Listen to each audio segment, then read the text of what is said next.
Hello, my name is Andre and I'm the founder of Parcel Central. Today we are having the second episode in a series of wrapping up 2025 and looking for the 26 locker year.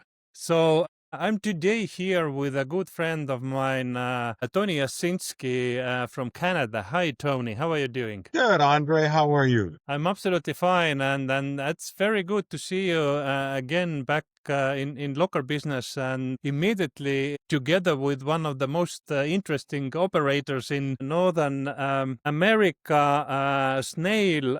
And could you please just walk us through what is Snaile and what you are doing there? Sure. So Snaile is a parcel locker company that's been operating for about 10 years. Ironically, they started up about the same time that InPost in Canada shut operations down. And I met Patrick, who was the original founder of the company 10 years ago. It's since transitioned. It has a new owner by the name of Jonathan Shooks, who has taken over the company in the last year, and he has the vision to go over and above and beyond what Snaile did. Snaile was like all the other locker companies, and we only have a few in Canada and the US, that was dedicating their lockers to condominiums, residential areas, and it was strictly for private use in dedicated buildings. I guess Jonathan looked at this and, looking at what Europe is doing, he sees that there's a tremendous opportunity to go open agnostic. And hence, Jonathan and I had this discussion, well, about 6 months ago. And given my background of what I did in Canada previously and in North America itself, there's only a handful of us that really understand the other part of the parcel locker being open and agnostic. And he's asked me to help him recreate what I did with InPost 10 years ago and turn this into what Europe has been doing for the last 10 years plus and has been doing it quite successfully. So, but if you can sort of name three things that happened in locker business in Canada or with Snaile, what would they be? Well, I think the three things that are very interesting is that Canada and the US are really looking seriously at this locker network. And it's not only lockers, it's PUDOs. And we're going to talk about PUDOs and why they play an important role. But I think they really understand that, having seen the success in Europe and having the constraints that we have here in Canada and the US, in terms of the pricing, what it costs to deliver these days, all of the, emissions and all those issues that deal with being able to provide an environment that's more safe. People are starting to look at lockers as, well, this makes a lot of sense. Porch piracy, I mean, it's huge.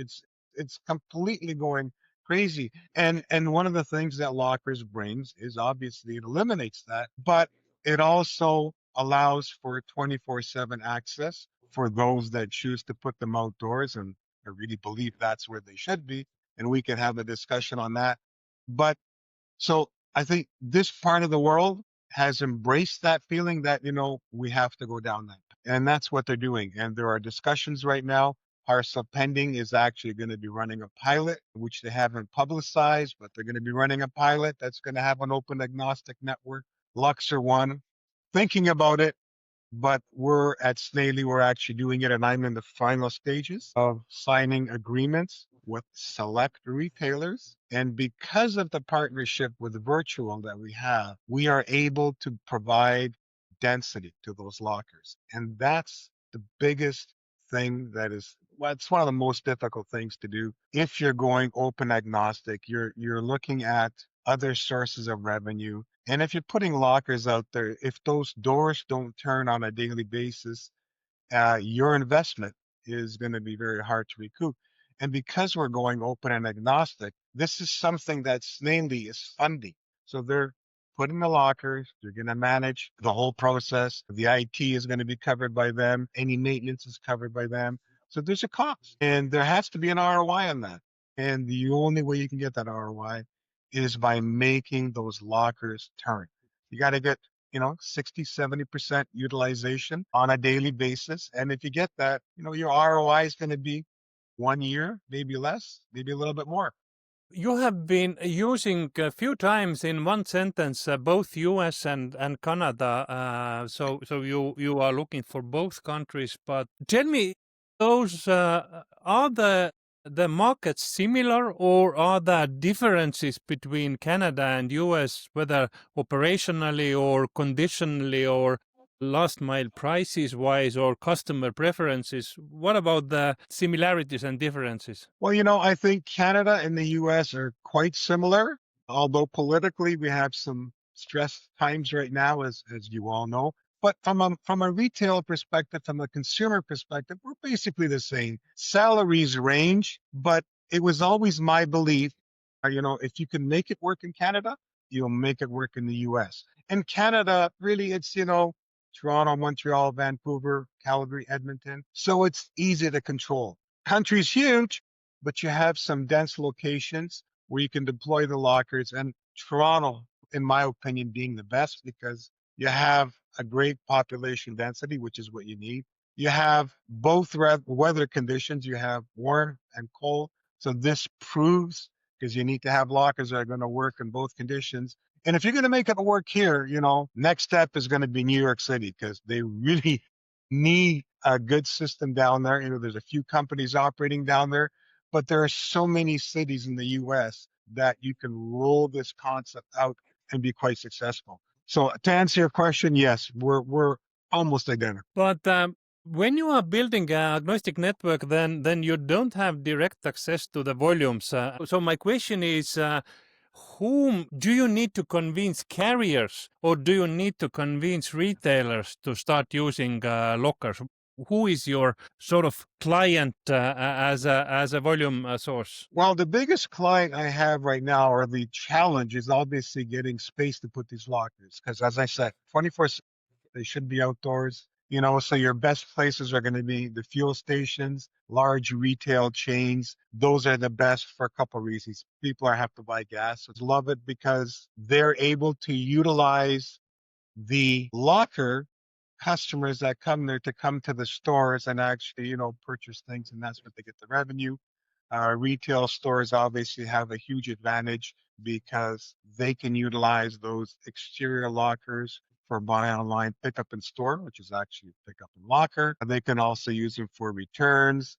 And what happens also is that, the additional traffic that they're going to get, the additional foot flow makes a huge difference for the stores. So that's the biggest thing is finding the right customer, finding the right place to deploy these lockers, and then the virtual piece, which is the part that connects the carriers and also provides a technology for the retailers, enables those lockers to function properly. Yeah, this is for sure. When you start the network, then your biggest concern is locations, and this is not only in the beginning of the network. I see also in Europe the location is getting the biggest thing in everybody's mind who operates lockers, because again, this is your asset. Actually, this is your main thing where you can whether fail or be successful finding the right location. But the other thing, the other topic that has been around the lockers all the time, and this is sort of sustainability claim. I know that the times are different. The views for sustainability have been changing lately, but still, in a sense, that this is the way to save energy, save time. How important you see it is in deploying a local network in Northern America? Well, a lot of the companies are very much aware of sustainability, and sustainability plays a rather significant role, especially in large corporations where they actually have programs and they're actually tasked by governments and tasked by the public. You know, the US has maybe not paid so much attention in the last 12 months, but in Canada, it's a very big thing. And that is a proven factor. I mean, you can't argue if you have one carrier going to a locker location dropping off 80 packages versus that carrier going to 80 different locations. There's no doubt. There's no doubt that the sustainability, green carbon reduction and carbon emissions plays a huge role. And like I said, in Canada, it's very big. I know that there are companies in the US that are looking at that also and are making that part of the package, but it's not the sole reason for it. Yeah, this is for sure. This is for sure. This is additional feature customers usually appreciate and companies, but this is not the main thing. They will start using lockers. But looking ahead, 2026 is in front of us, and we see. I did last year, already a year ago, one sort of claim that 2025 will be the year where Northern America will start deploying lockers. I missed it, but I hope that I missed it only with a year. I really feel that next year might be a breakthrough year for lockers in not only Canada but US. That is for sure. I mean, as far as I know, at Snaile, we are going full out, and I can say that with confidence because, as I mentioned, I'm in the process. Unfortunately, I can't disclose who, but I'm in the final stages of negotiating locations. And when you hear about our locations, it's going to be a wow factor because they are significant locations. And not only that, but we have really, really significant couriers through virtual that have signed up and are going to be part of this. You know, virtual is a key role and a key player in this because, you know, in Canada, if you look at the courier network and, you know, Purolator is the largest courier network, in my opinion, in Canada, and you look at one of their services that it's providing, it's called SwiftPost, which is access to, you know, over 1,200 PUDO points, essentially what it is. That was designed and managed and created by Virtual. So Virtual has gone one step further, and they've now expanded that network and offered that network to other carriers. So it's not only Purolator, but it's other carriers. And, you know, Uni, which is a very up and coming last mile carrier in Canada and really expanding into the US. As you may or may not know, they have partnered with Virtual several months ago, and that was published. And that's an obvious given one. And you know, as I said, they're huge. One of the biggest clients is Temu. Temu is huge in Canada and the US, so they have density. They're delivering millions and millions of parcels on an annual basis.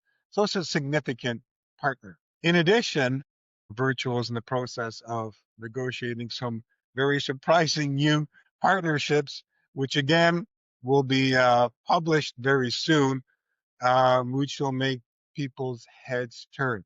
And you see, that's one of the other things about, you know, putting in parcel lockers. You can't be just a parcel locker company because you need parcel lockers and PUDOs. And the good thing about PUDOs is there's really no cost. All you're doing is deploying some, you know, technology. You're putting them into existing stores, and the counter people are dealing with it. And then, you know, it gives you the ability to expand tremendously across the country. And what happens then is you can supplement those locations if you choose with parcel lockers because some may become overwhelmed and you want to move some of the business outdoors, which is great. Or you may want to move the business close to that location because the density and the, you know, client activity dictates that this is a preference, you know. The other thing too, remember that Canada, as I mentioned, has a few significant big cities, but we're also a huge rural community. And parcel lockers play a huge role. And that's one of the other things that I'm working on right now is rural Canada really, really could use that type of a network for several reasons. And I really understand it having moved from Toronto in the last 3 years, where I spent all my life, and I actually live in rural Canada. I live in a little city of 5,000 people, and I can see where the parcel lockers make a huge difference. Where, you know, the community can come to one location to pick up their lockers, because delivering in rural Canada is really expensive, and having this type of a network out there makes a lot more sense. There is no doubt that you are experienced and true professional in lockers. But what is your bet for the next year? What we are going to see in the market in Northern America as whole? Is somebody from the Big Four